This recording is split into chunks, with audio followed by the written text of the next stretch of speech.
I don't really mind Clayton being homosexual. I just don't like him dating men. You really haven't grasped the concept of this gay thing yet, huh? We must be homosexuals who date women.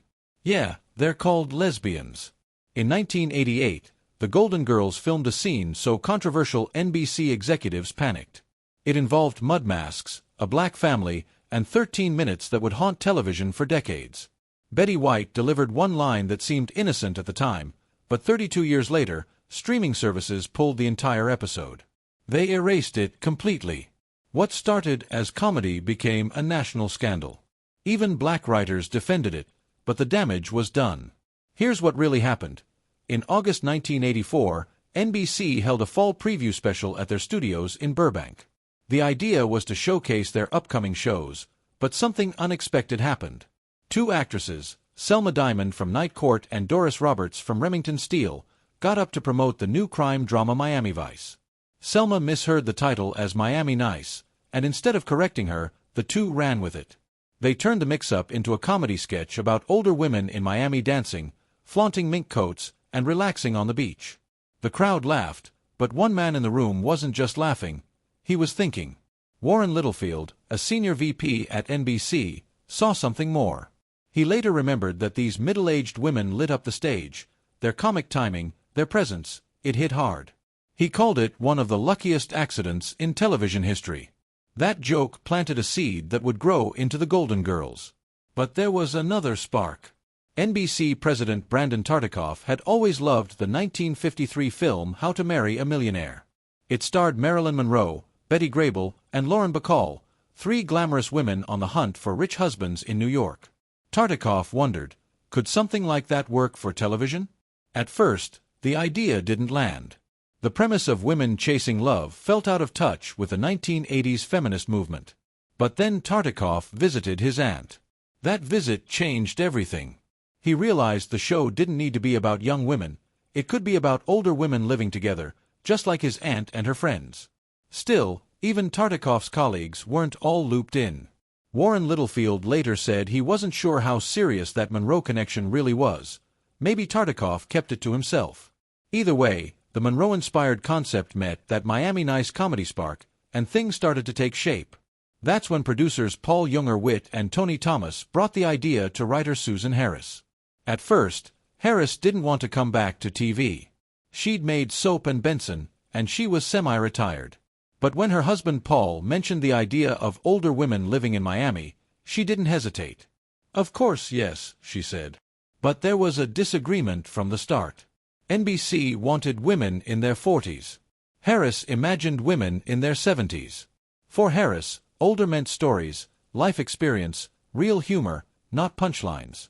She said she wanted to write about people who had stories to tell. It was a bold idea.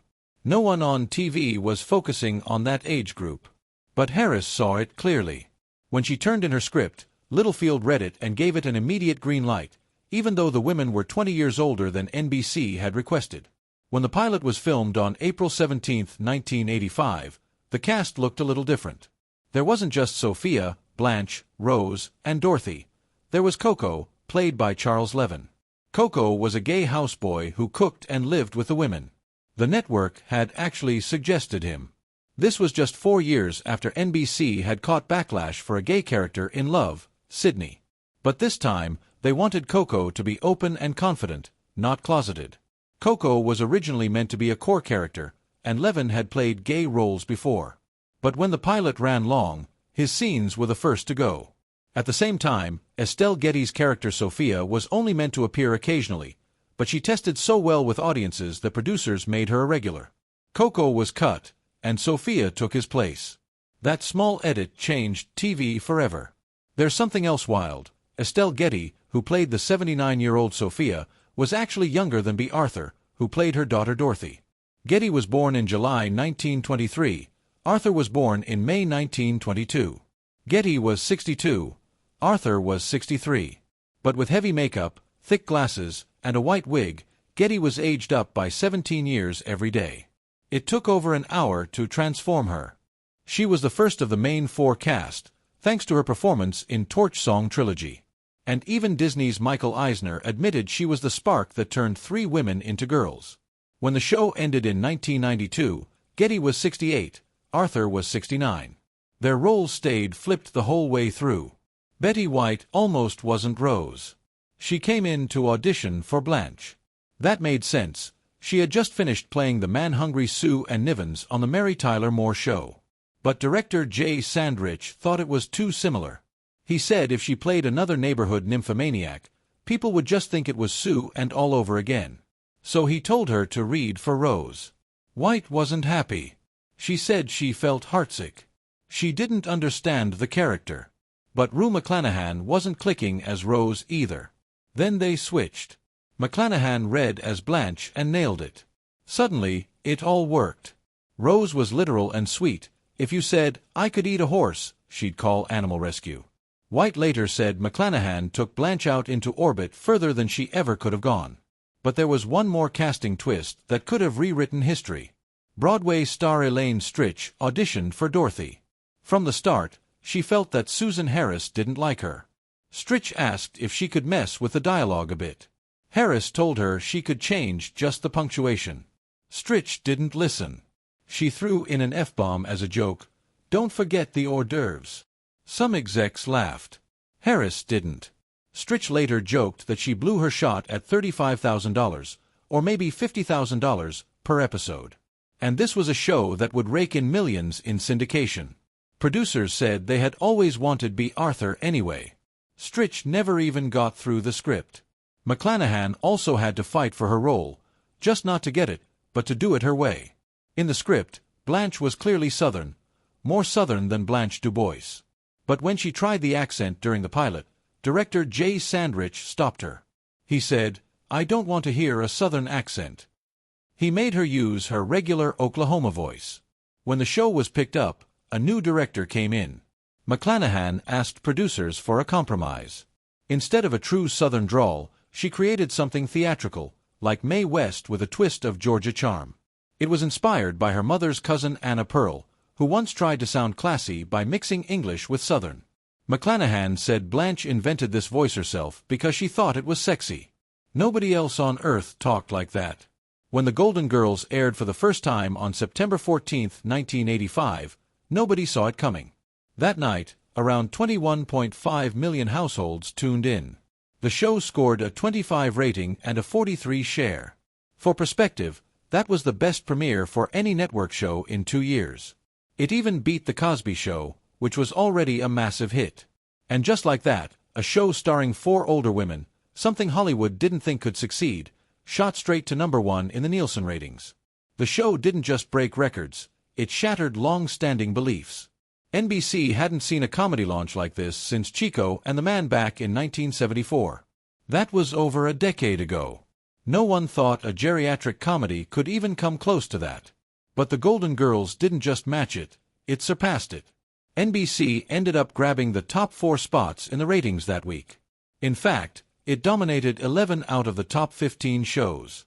That week also marked NBC's 16th win in 17 weeks. Suddenly, the network was unstoppable.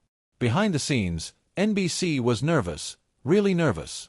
The show was scheduled for Saturday night, which TV insiders called the death slot. Most people, especially the 18 to 49 crowd, the audience advertisers cared most about, weren't even home. Saturday nights were usually reserved for reruns or cheap filler content. Executives thought this was where shows went to die. And they were about to launch something totally unconventional: 4 older women living together, cracking jokes, and tackling real-life issues. Nobody thought that would work. But it worked in a way that changed television forever. The Golden Girls didn't just survive Saturday nights, it owned them. It became the cornerstone of NBC's weekend lineup. It proved that smart, well-written shows could bring in huge audiences no matter when they aired. Even today, networks avoid Saturday night premieres, yet this one show flipped the script and made TV history. Then came the awards, and not just a few. Over its 7 seasons, The Golden Girls earned 68 Emmy nominations and won 11. But what really stood out was something incredibly rare. All 4 lead actresses won Emmys. That only happened 3 other times in history, with All in the Family, Will and Grace, and Schitt's Creek. But the Golden Girls did it while all 4 stars competed in the same category. Betty White won first in 1986. Rue McClanahan followed in 1987. Bea Arthur and Estelle Getty both won in 1988. That kind of clean sweep didn't just happen. It was proof that these women weren't just funny, they were among the best in the business. The Golden Girls was known for its sharp humor and fearless storytelling, but one episode from 1988 sparked a firestorm that no one saw coming. It was Season 3, Episode 23, titled Mixed Blessings. The episode aired on March 19th and seemed like any other, until 13 minutes and 12 seconds in, when Rose and Blanche walked into the kitchen wearing dark brown mud masks. At that moment, Dorothy's son was introducing his fiancée Lorraine, who was black, along with her family. Lorraine's mother, who wasn't wearing her glasses, mistook Rose and Blanche for Michael's parents. She had assumed he was black. Rose's line came quickly, "This is mud on our faces. We're not really black." She said it in her usual awkward and innocent way. It was meant to be a joke about misunderstanding, not race. At the time, it was seen as a clever twist, playing on social awkwardness, not blackface. But decades later, that one scene would become the center of national controversy. In June 2020, during the peak of the Black Lives Matter movement, Hulu quietly pulled the episode from its platform. There was no warning, no explanation, just gone. It was part of a wider reaction from Hollywood, what some called the blackface purge. Shows like 30 Rock, Community, The Office, and Scrubs all had episodes removed. But this one felt different. The characters weren't in blackface, it was a mud mask. It was comedy, not mockery. While protesters demanded justice for George Floyd and broader systemic change, streaming services responded by erasing sitcoms. For many viewers, it felt like a stunt, a distraction. The episode had been available for years. Why now? Why this? What Hulu didn't expect was the backlash. And it came fast, loud, and from the very voices they thought they were protecting. Black writers and critics stepped up to defend the episode. Roxane Gay called it weird, counterproductive, and stupid. She said removing the episode made no sense. Imani Gandy's comment went viral when she said, "Dorothy, Rose, Sophia, and Blanche are the least problematic white women in all of television." And Erica Williams Simon summed up the mood perfectly. "In what world does Stop Killing Us sound like, please remove episodes of Golden Girls?" These women weren't defending outdated jokes. They were pointing out that erasing this content didn't help the real cause. It didn't fix anything. It only made things worse. The Golden Girls was more than a sitcom. It was groundbreaking TV that tackled sensitive social issues while making people laugh. The show aired in the late 80s and early 90s and featured 4 women over 50 navigating life with humor, heart, and honesty. In one episode, Mixed Blessings, the show addressed racism, age gaps, and family tensions through an interracial and age-diverse couple. Another episode explored stereotypes about black men, exposing how even progressive shows can mishandle race. Behind the scenes, tension brewed between Bea Arthur and Betty White. Bea reportedly resented Betty's cheerful nature and saw her as less serious, especially after Betty won an Emmy first. Their clash in personalities and work styles caused years of tension despite their early friendship. The show also broke barriers with LGBTQ+ themes, including a storyline where Blanche's brother comes out as gay and wants to marry his partner, rare for that era. In another episode, 72 Hours, Rose fears she may have contracted HIV from a blood transfusion. The show addressed the stigma head-on, delivering powerful lines about compassion and misinformation. Beyond the social commentary, the Golden Girls challenged views on aging. Blanche redefined sexuality for older women, Dorothy's journey through divorce and work struggles resonated with real women of the time, and the show openly discussed menopause, breast cancer, and chronic fatigue syndrome, topics rarely seen on TV then. Despite its odds, the show became a massive success. All 4 lead actresses won Emmys, and the series gained critical acclaim. Decades later, The Golden Girls continues to resonate with new generations through streaming, proving that themes like love, friendship, and resilience are timeless.